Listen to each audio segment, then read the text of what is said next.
ഇടിച്ചക്ക chicken കറിയിൽ ടേസ്റ്റിൽ ഉണ്ടാക്കാം. ഇടിച്ചക്ക രണ്ടായിട്ട് മുറിച്ച് വെച്ചിട്ടുണ്ട്. നല്ല പച്ചയാ, നല്ല കറയുണ്ട്. അപ്പോൾ ഇത് മുള്ള് കളഞ്ഞ് ചെറിയ കഷ്ണങ്ങളാക്കി കൊണ്ടുവരാം. ഇടിച്ചക്കയുടെ മുള്ളെല്ലാം ചെത്തിക്കളഞ്ഞ് കഷ്ണങ്ങളാക്കി വെള്ളത്തിലിട്ടു. എന്നിട്ട് കഴുകി കൊണ്ടുവച്ചു. നമ്മളിനി ചിക്കൻ കറി എങ്ങനെയാണ് വെക്കുന്ന അതേ രീതിയിൽ വെക്കാം. അപ്പോൾ ഇതേ രീതിയിൽ ഇത്ര വലിപ്പത്തിൽ കട്ട് ചെയ്തെടുത്താൽ മതി.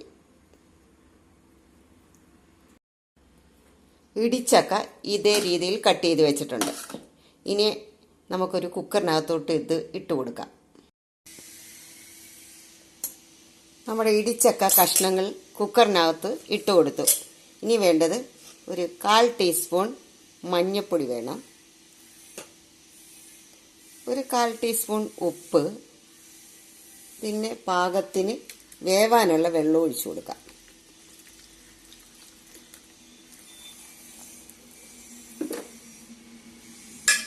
എന്നിട്ട് നല്ലതുപോലെ ഒന്ന് മിക്സ് ചെയ്ത് ഇടിച്ചക്ക കഷ്ണങ്ങളിൽ മഞ്ഞൾപ്പൊടി, ഉപ്പ്, പാകത്തിന് വേവാനുള്ള വെള്ളം ഒഴിച്ച് മിക്സ് ചെയ്ത് വെച്ചു. ഇനി അടപ്പ് വെച്ച് അടച്ച് ഫ്ലെയിം ഓണാക്കി സ്റ്റവിൽ വെക്കാം. 2 വിസിലാണ് ഇതിൻ്റെ കണക്ക്. നല്ലതുപോലെ വെന്ത് കിട്ടും. കേരള സ്റ്റൈൽ ചിക്കൻ കറി ഉണ്ടാക്കുന്ന രീതിയിൽ നമുക്കിന്ന് ഇടിച്ചക്ക ഉണ്ടാക്കി കഴിക്കാം. അതിന് വേണ്ട സാധനങ്ങൾ: ഒരു 4 അല്ലി വെളുത്തുള്ളി, ഒരു ചെറിയ കഷ്ണം ഇഞ്ചി, 3 സവാള, 2 തക്കാളി, 2 പച്ചമുളക്, കറിവേപ്പില ആവശ്യത്തിന്. പിന്നെ വേണ്ടത് കറുവാപ്പട്ട വേണം, ഒരു ഏലക്ക വേണം, 2-3 ഗ്രാമ്പൂ, ഒരു തക്കോലം, ഒരു 6-7 കുരുമുളക്. അപ്പം നമുക്കിതെങ്ങനെ ഉണ്ടാക്കുന്നതെന്ന് കാണിക്കാം. നമ്മുടെ ചീനിച്ചട്ടി ചൂടായി, എണ്ണ ഒഴിച്ചു കൊടുക്കാം.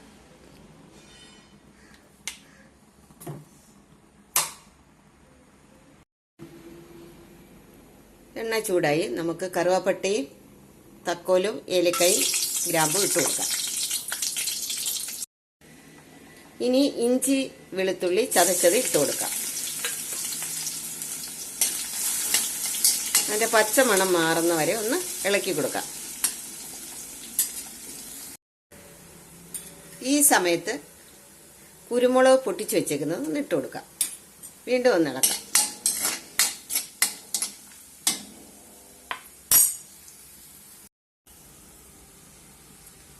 ഇഞ്ചി വെളുത്തുള്ളി അതിൻ്റെ പച്ചമണം മാറിയിട്ടുണ്ട്. ഇനി നമുക്ക് ഉള്ളിയും പച്ചമുളകും ഇട്ട് കൊടുക്കാം.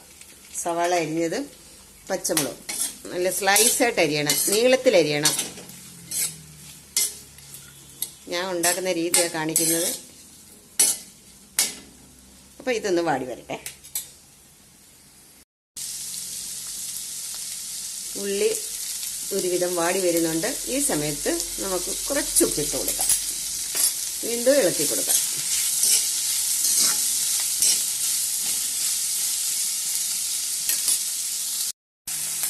അപ്പം നമ്മുടെ ഇഞ്ചി വെളുത്തുള്ളി പച്ചമുളക് സവാള എല്ലാം വാടി വരുന്നുണ്ട്. ഈ സമയത്ത് കുറച്ച് കറിവേപ്പില മുറിച്ചിട്ട് കൊടുക്കാം.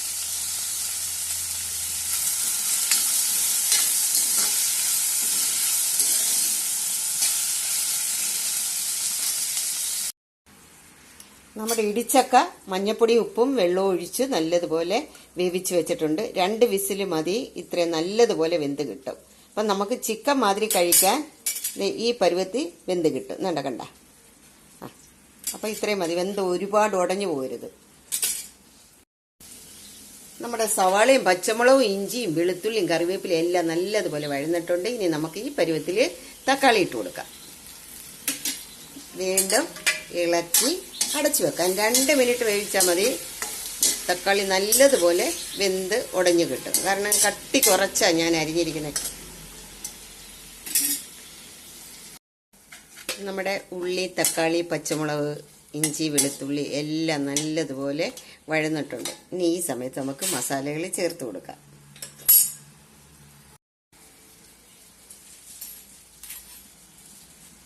നമ്മൾ ചക്കയ്ക്കകത്ത് മഞ്ഞൾപ്പൊടി ചേർത്താൽ പുഴുങ്ങിയത്, എങ്കിലും നമ്മൾ മഞ്ഞൾപ്പൊടി ഇട്ട് കൊടുക്കാം. ഒരു 1/4 ടീസ്പൂൺ മഞ്ഞൾപ്പൊടി,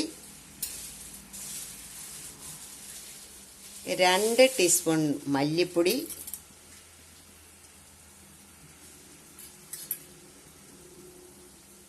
1 ടീസ്പൂൺ മുളക് പൊടി. വേണമെങ്കിൽ കുറച്ചുകൂടി ചേർക്കാം. ഒരു 1/4 ടീസ്പൂണ്, 1/2 ടീസ്പൂൺ ചിക്കൻ മസാല.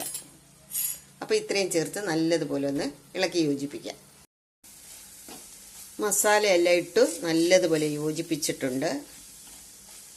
ഈ സമയത്ത് ഉപ്പ് നോക്കിയിട്ട് ഉപ്പിൻ്റെ കുറവുണ്ടെങ്കിൽ ഉപ്പിട്ട് കൊടുക്കാം. നമ്മുടെ ഇടിച്ചക്ക വേവിച്ച് വെച്ചിരുന്നത് ഇട്ട് നല്ലതുപോലെ മിക്സ് ആക്കിയിട്ടുണ്ട്. അടുക്കളയിൽ നിൽക്കാൻ വയ്യ, ചിക്കൻ കറിയുടെ അതേ മണം, നല്ല രുചിയുമാണ്. എല്ലാവരും ഇതൊന്ന് ഉണ്ടാക്കി നോക്കണം. ഉണ്ടാക്കുമല്ല, കഴിച്ചിട്ട് ഫീഡ്ബാക്ക് അറിയിക്കണം. കാരണം ഇടിച്ചക്ക കിട്ടിക്കഴിഞ്ഞാൽ ആരും കളയല്ലേ, നല്ല ടേസ്റ്റായി. എല്ലാവരും ഇങ്ങനെ ഒന്ന് ഉണ്ടാക്കി നോക്കണം. നമ്മുടെ ഇടിച്ചക്ക ചില്ലി ചിക്കൻ തയ്യാർ. അപ്പോൾ എല്ലാവരും ഇടിച്ചക്ക കിട്ടിക്കഴിഞ്ഞാൽ ഈ രീതിയിലൊന്ന് ഉണ്ടാക്കണം. എല്ലാവരും എൻ്റെ വീഡിയോ കണ്ട് ലൈക്കും ഷെയറും ചെയ്യാൻ മറക്കല്ലേ.